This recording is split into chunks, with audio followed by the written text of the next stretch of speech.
The last thing that bankers want is for governments to create their own money.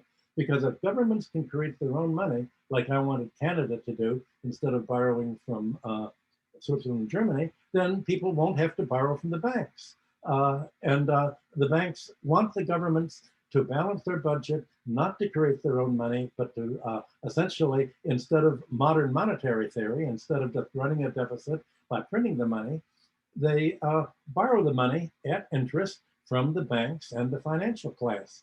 Well, the claim is that if governments print money, that's inflationary. But if you borrow the money from rich people, it's not inflationary.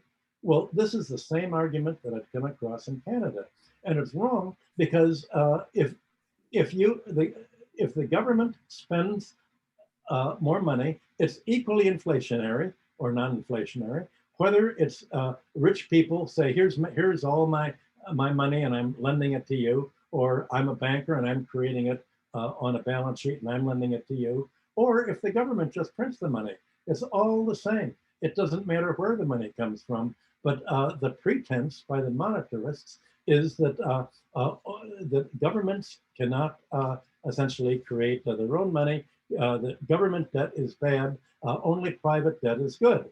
And private debt is good because if you have a private corporation or a government going into debt to a private sector or an individual, the creditor ends up foreclosing on the collateral and the creditors get rich. So you have a whole financial dynamic that has defined money as what rich people have and are able to foreclose on.